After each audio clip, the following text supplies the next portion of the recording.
নমস্কাৰ বন্ধু বান্ধৱীসকল, পুনৰবাৰ স্বাগতম জনাইছোঁ আমাৰ এই ইউটিউব চেনেলটোলৈ। বন্ধু বান্ধৱীসকল, যি আছাম টেটৰ বাবে এক্সাম এটা হ'বলৈ গৈ আছে, প্ৰায় ৮,২৩০টা পদৰ বাবে তাৰ সন্দৰ্ভতে এখন অফিচিয়েল নটিচ আহি পৰিছে।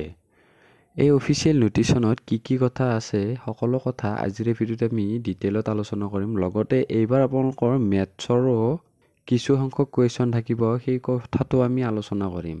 এইবাৰ যি এক্সাম হ'বলৈ গৈছে তাত কিমান মাৰ্ক থাকিব, ক'ৰ পৰা কিমান মাৰ্ক আহিব, লগতে নতুনকৈ যি মেথছ ইনক্লুড কৰিছে তাত কিমান নম্বৰৰ কুৱেশ্যন আহিব, সেই সকলো কথা আলোচনা কৰিম।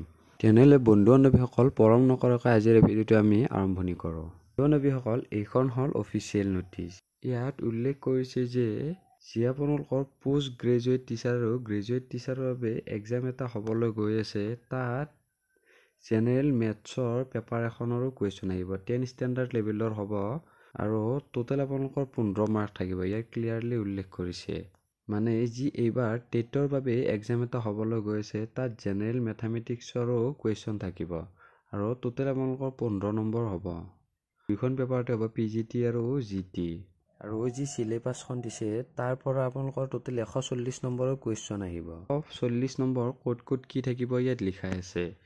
50 মাৰ্ক থাকিব পেডাগগী আৰু এবাউট আছাম আৰু ইচ পিপুলৰ 35 মাৰ্ক থাকিব। লগতে জেনেৰেল মেথছৰ 15 নম্বৰ থাকিব, জেনেৰেল ইংলিছৰ 30 নম্বৰ থাকিব, লগতে জেনেৰেল ষ্টাডিজ আৰু কাৰেণ্ট এফেয়াৰ্ছৰ 10 নম্বৰ থাকিব। টোটেল এনেকৈ 140 মাৰ্কৰ পেপাৰখন হ'ব। আপোনালোকে এই নটিচখন এতিয়ালৈকে পোৱা নাই, তেনেহ'লে আপোনালোকে ভিডিঅ'টো সম্পূৰ্ণৰূপে চাব বুলি আশা কৰিলোঁ। লগতে যদি আপোনালোকক এই নটিচখন লাগে তেনেহ'লে আপোনালোকে আমাৰ হোৱাটছআপ গ্ৰুপত জইন হ'ব পাৰে, লিংকটো ডিছক্ৰিপশ্যন বক্সত দিয়া আছে। আৰু যদি আগন্তুক দিনত এনেকুৱা ধৰণৰ অফিচিয়েল নটিচবিলাকৰ আপডেট পাই থাকিব বিচাৰে তেনেহ'লে আপোনালোকে আমাৰ চেনেলটোৰ লগত জইন হৈ থাকিব পাৰে।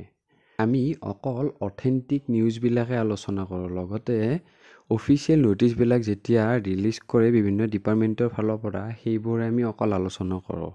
কোনো ধৰণৰ ফেক নিউজ আমি আলোচনা নকৰোঁ আমাৰ চেনেলটোত। তেনেহ'লে বন্ধু বান্ধৱীসকল, আজিলৈ ভিডিঅ'টো ইমানখিনি আছিল। পুনৰবাৰ আপোনালোকক নতুন ভিডিঅ' এটাৰ সৈতে নতুন ইনফৰমেশ্যন লগ পাম। আজিলৈ ইমানেই, ধন্যবাদ। জয় অসম।